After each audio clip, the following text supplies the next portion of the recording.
یہی ہے جن کے سونے کو فضیلت ہے عبادت پر، یہی ہے جن کی سونے کو فضیلت ہے عبادت پر، انہی ہی کی اتقاء پر ناز کرتی ہے مسلمانی، انہی کی شان کو زیبا نبوت کی وراثت ہے، انہی کا کام ہے دینی مراسم کی نگہبانی۔ یہ تھے فرزند اسلام، فرزند سفیر اسلام، خطیب ابن خطیب حضرت مولانا مفتی سید فیصل ندیم شاہ صاحب، جو آپ کے دلوں کو گرما رہے تھے۔ اب میں اس شخصیت کو دعوت دے رہا ہوں جن کی خطابت کا ایک خاص انداز ہے جس سے مردہ جذبات بیدار ہوتے ہیں، خوابیدہ عزائم انگڑائیاں لینے لگتی ہے۔ ان کے انداز بیان نے کتنے دلوں کی سرد انگیٹھیوں کو گرم کر دیا اور کتنے گمراہوں کو راہ پر لگا دیا۔ میری مراد جامعہ کے استاذ الحدیث العصر فاؤنڈیشن کے ڈائریکٹر حضرت مولانا مفتی فضل سبحان صاحب کہ وہ تشریف لائیں اور آپ کے سامنے اپنے خیالات کا اظہار فرمائیں۔ الحمدللہ وکفا والصلاة والسلام علی من لا نبی بعد، اما بعد فاعوذ باللہ من الشیطان الرجیم، بسم اللہ الرحمن الرحیم،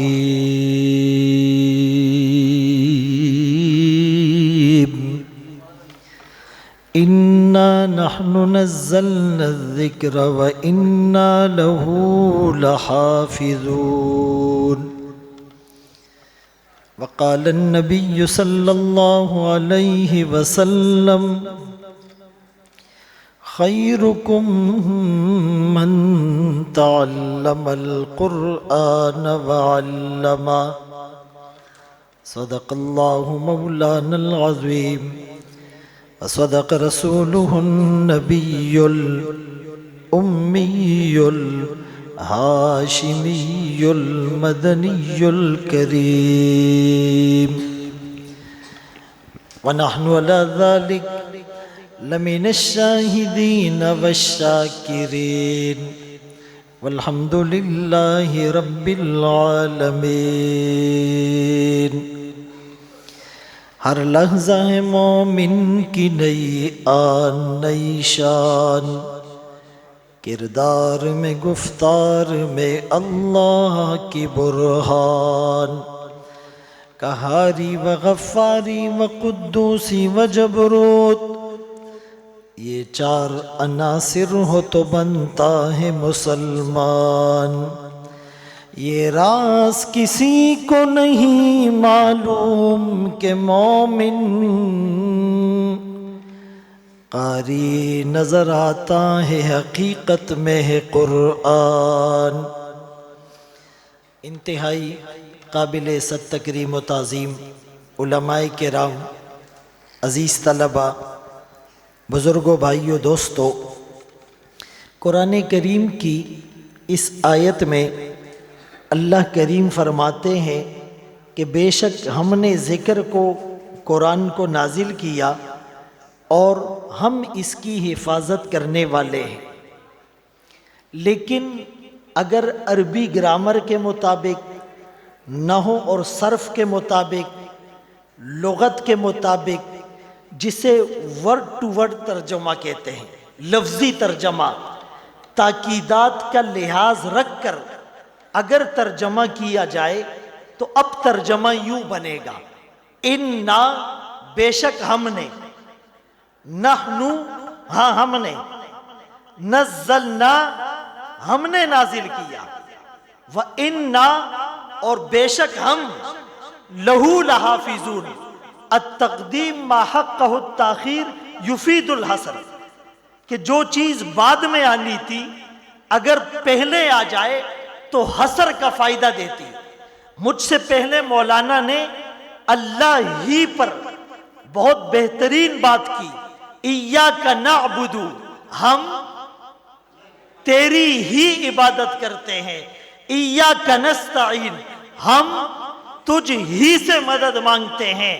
تو یہاں پر ترجمہ ہم نے، ہاں ہم نے، ہم ہی نے اس قرآن کو نازل کیا، ہم ہی اس کی حفاظت کرنے والے ہیں۔ اب سوال یہ پیدا ہوا اتنی تاکیدات کو لانے کا کیا مقصد تھا؟ اللہ سے بڑا کوئی سچا نہیں ہو سکتا.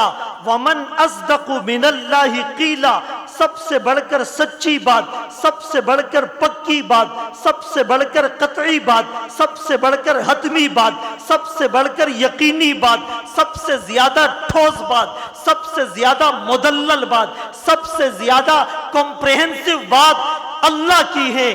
یہ تاکیدات لانا مجھے اور آپ کو سمجھانا ہے اور دنیا کو باور کرانا ہے کہ جو قرآن کو مٹانے کی بات کرتے ہیں، یریدون لیطفئوا نور اللہ بافواہہم، جو اللہ کے دین کو اپنے منہ کی پھونکوں سے بجھانا چاہتے ہیں، وہ سن لے واللہ متم نوری، اللہ اس کو بڑھا کر دم لیں گے. نور خدا ہے، کفر کی حرکت پہ خندزن، پھونکوں سے یہ چراغ بجھایا نہ جائے گا.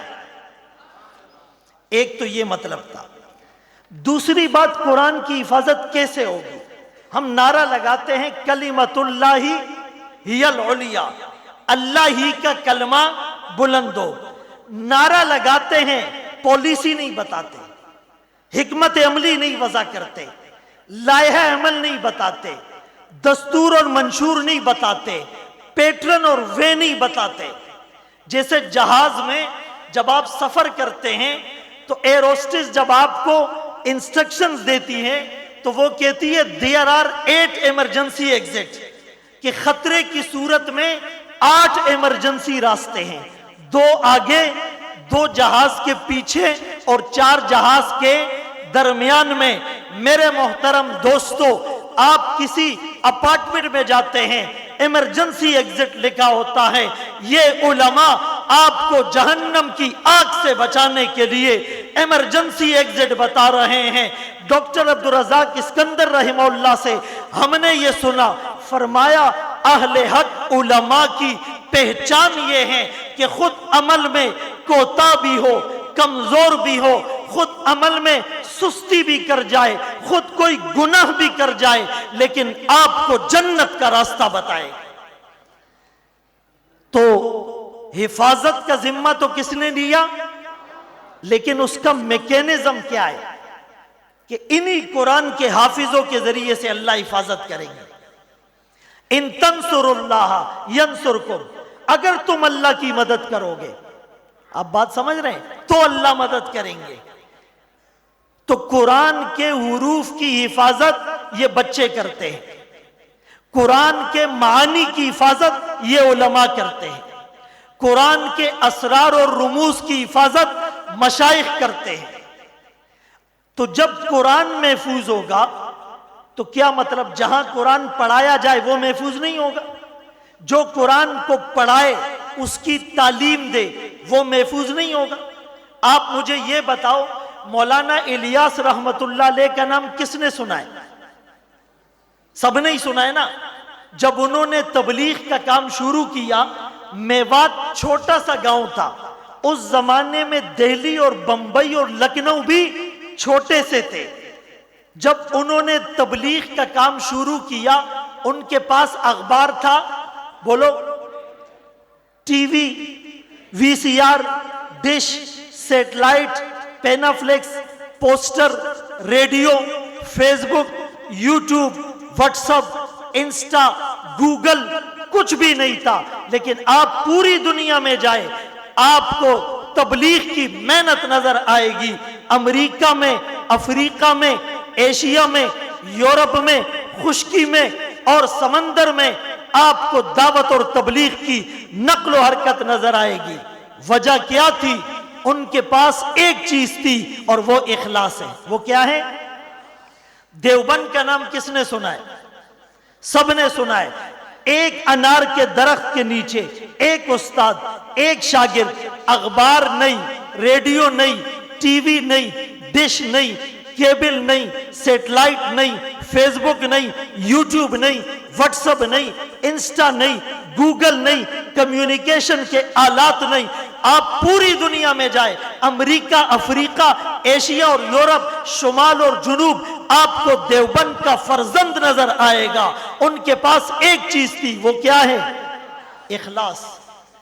تو علماء اللہ نے منتخب کر دیے کہ یہ اس قرآن کی حفاظت کریں گے. قرآن کی. مجھے ایک ساتھی نے کہا کہ یہ کیسے ممکن ہے کہ ایک بچہ 1 مہینے میں، 2 مہینے میں، 3 مہینے میں قرآن حفظ کر لے. ایسی کارگزاریاں آنے لگی ہے. میں نے کہا لوجیکلی یہ ممکن ہے، عقل بھی اس کو تسلیم کرتی ہے. وہ کیوں کہ میں 1 گھنٹہ بیان کروں، اس پا گھنٹہ نہ کو میری گئی ماں، بس مختصر سے میں 1 گھنٹہ بیان کروں اور وہ بیان کیمرے میں اور موبائل میں ریکارڈ ہو جائے، اور پھر 1 گھنٹے کے بعد بیان ختم، آپ ٹیپ ریکارڈر میں پلے کا بٹن دبا دیں، تو اس بیان کو سننے میں آپ کو کتنا ٹائم لگے گا؟ 1 گھنٹہ. گھنٹے کا بیان سننے میں بھی 1 گھنٹہ لگا. لیکن میں نے بیان کیا، بیان ریکارڈ ہو گیا، پھر آپ نے موبائل کے ساتھ موبائل رکھا، بلوٹوتھ کو آن کر دیا، ہاٹ سپاٹ کو کنیکٹ کر دیا، ڈیوائسز کو ملا دیا. اب یہ گھنٹے کا بیان اس ڈیوائس میں آئے گا، کتنی دیر لگے گی؟ چند سیکنڈ. بولو. ارے جو دل اللہ کے حوالے کر دے اسے اللہ علم وہبی دیتے ہیں، اسے اللہ علم لدنی دیتے ہیں. وہ رب زدنی علما کا مصداق بنتا ہے. وہ علم آدم الاسماء کلہا کی تصویر نظر آتی ہے. ہر تمنا دل سے رخصت ہو گئی، اب تو آجا، اب تو خلوت ہو گئی. ایک ان سے کیا محبت ہو گئی، ساری دنیا ہی سے وحشت ہو گئی. لاکھ جھڑکو اب کہاں پھرتا ہے دل، ہو گئی ان سے محبت ہو گئی.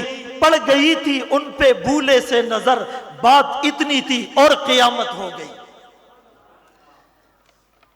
تو اخلاص، تقوی، اللہ والوں کی صحبت، جب آپ ان 3 چیزوں کو اختیار کریں گے تو انشاءاللہ آپ کو علم کا نور مل جائے گا. مفتی محمد شفیع رحمت اللہ علیہ فرمایا کرتے تھے، علم وہ نور ہے حاصل ہونے کے بعد جب تک اس پر عمل نہ ہو چین نہ آئے.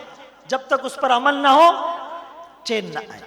عبداللہ ابن مسعود رضی اللہ عنہ فرماتے ہیں، لیس العلم بکثرت الحدیث ولکن العلم عن کثرت الخشیہ. علم زیادہ روایات یاد کرنے کا نام نہیں، خشیت کا نام ہے. انما یخشی اللہ من عبادہ العلماء. حضرت مجاہد فرماتے ہیں، انما العالم من خشی اللہ. حضرت ربیع فرماتے ہیں، من لم یخشی فلیس بعالم. جو اللہ سے نہیں ڈرا وہ عالم نہیں. ان پروگرامات کا مقصد یہی تو ہے، اصلاح ہو جائے. بیانات کر کر کے علماء تھک گئے، سن سن کے عوام سن ہو گئی. 40-50 سال سے جلسے ہی جلسے، محرم میں بیان، ربیع الاول میں بیان، شب معراج میں بیان، شب برات میں بیان، ختم بخاری میں بیان، تکمیل حفظ قرآن میں بیان، شب قدر میں بیان، طاق راتوں میں بیان، اعتکاف میں بیان، اجتماع میں بیان، جمعے میں بیان، درس میں بیان، تعلیم کے حلقوں میں بیان. بیان کر کر کے علماء تھک گئے. 50-60 سال گزر گئے، کوئی چھاپ اور سٹگما نظر نہیں آیا.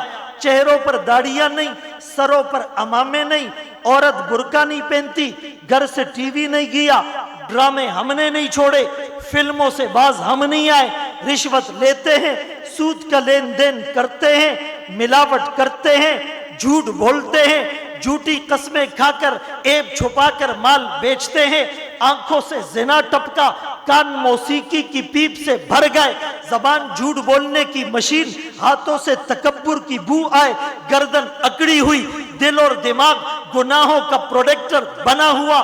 ابو بکر عمر جیسے پاکیزہ نام رکھ کر شراب پیتا ہے، فاطمہ سمیہ جیسے پاکیزہ نام رکھ کر عورت بے پردگی کرتی ہے، شور ہے، ہو گئے دنیا سے مسلمان نابود.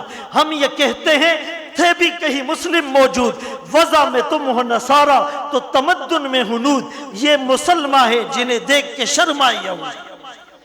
ایک نوجوان کو کھڑا کرو اور ایک کافر کو ساتھ کھڑا کر دو، اور پہلے سے ہم ان دونوں کو نہیں جانتے، آپ ظاہری گیٹ اپ اور حلیے سے فرق کر سکتے ہو؟ بال ایک جیسے، چہرہ ایک جیسا، نور پہ مخ کی نظر۔ ایک نوجوان لڑکی کو کھڑا کرو جو مسلمان ہو، اس کے ساتھ کافرہ لڑکی کو کھڑا کرو، پہلے سے دونوں کو نہیں جانتے ہو، سچ بتاؤ ظاہری گیٹ اپ سے، بناوٹ سے کوئی فرق کر سکتا ہے؟ میرا ناکے اور لیاری میں 2 شادیاں ہو رہی ہیں، ایک مسلمان کے گھر جو محمد الرسول اللہ کا امتی ہے، دوسرا غیر مسلم کے گھر، آپ کو پہلے سے پتہ نہیں، دونوں شادیوں میں کوئی فرق نظر آئے گا؟ دا مسلمان پکور کی بڑھیگ نور تیزی، ایسا ہے یا نہیں؟ یہ المیہ ہیں، اور میں اپنے طلباء سے یہ کہتا ہوں، آخری بات کرتا ہوں، خیرکم من تعلم القرآن وعلمہ، اس کا ایک ترجمہ، تم میں سب سے بہتر جو قرآن پڑھے اور پڑھائے، اور اس میں کوئی شک نہیں ہے، کسی کو شک ہے؟ لیکن اس کا دوسرا مطلب، مفہوم مخالف یہ بن سکتا ہے کہ جو قرآن پڑھے پڑھائے اس کو سب سے بہتر ہونا چاہیے، اس کی نماز اوروں سے اچھی ہو، اس کی تلاوت اوروں سے اچھی ہو، وہ تہجد کا اہتمام کرے، اس کی تکبیر اولیٰ نہ چھوٹے، اس کی نماز قضا نہ ہو، اس کی آنکھوں میں حیا کا سرما ہو، اس کی نگاہوں میں تاثیر مومن ہو، اس کے جیب اور پیٹ میں حرام کا لقمہ نہ ہو، وہ ہاتھ اٹھائے دنیا کا جغرافیہ تبدیل ہو جائے، وہ کسی پر نگاہ ڈالے پار ہو جائے، وہ کسی کے کندھے پر ہاتھ رکھ کر نماز کی دعوت دے کوئی رد نہ کر سکے۔ لو اقسم علی اللہ لابرہ، یہ ایسا مومن بنے گا، وانتم الاعلون ان کنتم مومنین، تم ہی غالب آؤ گے اگر پکے مومن بن کر دکھاؤ گے۔ میرے محترم دوستو، بھائیو، بزرگوں، لاہور میں جامعہ اشرفیہ بڑا ادارہ ہے، کسی زمانے میں گورنر پنجاب آئے اور تقریر اور سپیچ میں کہنے لگے ہمارے ملک میں بہت برا حال ہے، علماء کیا کر رہے ہیں؟ ڈاکٹر نہیں ہیں، علماء کہاں ہیں؟ انجینئر نہیں ہیں، علماء کہاں ہیں؟ ٹیکنالوجی میں ہم پیچھے، علماء کہاں ہیں؟ IMF کا قرض چڑھ گیا، علماء کہاں ہیں؟ ان کی باتوں کا مطلب کہ یہ سب کا ذمہ دار کون ہے؟ علماء ہے۔ اچھا، وہ اپنی سنا کر چلے گئے، مولانا زاہد الراشدی صاحب دامت برکاتہم العالیہ کا نمبر آیا، وہ کہنے لگے وہ ہمیں سنا کر چلے گئے، جب ہماری باری آئی تو وہ موجود نہیں، لیکن کیمرے اور موبائل کے ذریعے سے ان کو جواب دینا چاہتا ہوں کہ آپ کا گلہ اور آپ کا یہ سوال ٹھیک ہے کہ ڈاکٹر نہیں، انجینئر نہیں، ٹیکنالوجی میں پیچھے ہیں، قرضے چڑھ گئے، علماء کہاں ہیں؟ کہا آپ کا سوال ٹھیک ہے، جگہ غلط ہے۔ آپ کا سوال ٹھیک ہے، جگہ غلط ہے، جگہ نہر کے اس پار ہے، نہر کے اس پار پنجاب یونیورسٹی۔ کہا بھائی میڈیکل کالج والوں سے پوچھو ڈاکٹر کیوں نہیں، انجینئرنگ کالج والوں سے پوچھو انجینئر کیوں نہیں، MBA والوں سے پوچھو بزنس کیوں خسارے میں ہے، علماء سے تو یہ پوچھو اذان کا وقت ہے کوئی اذان دینے والا نہیں، نماز کا وقت ہے کوئی جماعت کرانے والا نہیں، جمعے کا دن ہے کوئی خطبہ دینے والا نہیں، نکاح تیار ہے کوئی پڑھانے والا نہیں، جنازہ آ چکا ہے کوئی پڑھانے والا نہیں، رمضان سر پر ہے مصلی میں قرآن سنانے والا نہیں، طلاق اور میراث کا مسئلہ ہے کوئی بتانے والا نہیں۔ ہم سے تو یہ سوال پوچھو، الحمدللہ پوری دنیا میں کسی کو یہ جرت نہیں ہوگی کہ وہ یہ سوالات کر سکے۔ اس کا مطلب علماء اپنی ذمہ داریوں کو پورا کر رہے ہیں، اس کا مطلب مدرسہ اپنی نہج اور بنیاد پر کھڑا ہوا ہے، اسی لیے اغیار کی آنکھوں میں کانٹا بنا ہوا ہے۔ تو ان مدارس کے ساتھ ہم نے تعاون کرنا ہے۔ کیا کرنا ہے؟ کریں گے انشاءاللہ۔ آخری بات سناتا ہوں، ہمارے مساجد اور مدارس نے ہمیں کیا دیا۔ کرونا سے 1 سال پہلے سعودیہ کی ایک تنظیم ہے، پوری دنیا میں قرآن کریم کے حافظ تیار کرتی ہیں، انہیں فنڈ دیتی ہیں، عمارات بناتی ہیں، سہولیات دیتی ہے کہ حافظوں کی تعداد بڑھ جائے. ایک سال میں کروڑوں روپے خرچ کرنے کے بعد، تعمیرات کرنے کے بعد انہوں نے سروے کیا، ان کے حافظوں کی تعداد پوری دنیا میں 5000 کی. کتنی؟ کسی نے کہا افریقہ میں ایک پسماندہ ملک ہے، وہاں معلومات کرو. اس ملک نے بغیر فنڈ اور بغیر انویسٹمنٹ کے ایک سال میں 20,000 حافظ بنائے. اس پہ 2 دفعہ سبحان اللہ بنتی ہے.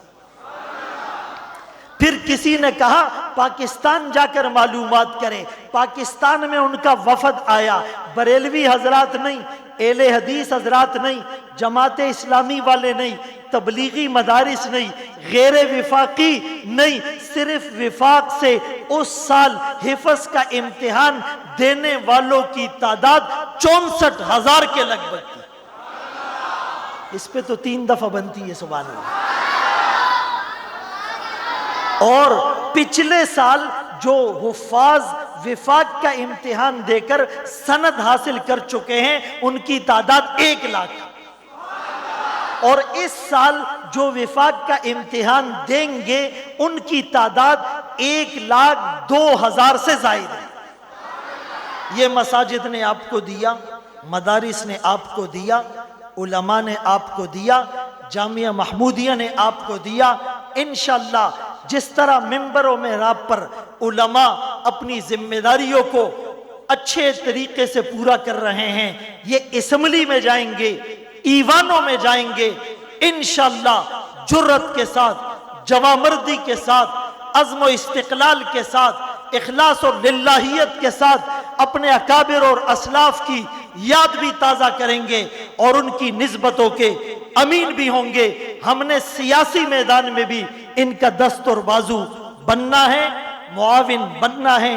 آتی ہی رہے گی تیرے انفاس کی خوشبو، گلشن تیری یادوں کا مہکتا ہی رہے گا. وآخر دعوانا ان الحمدللہ رب العالمین.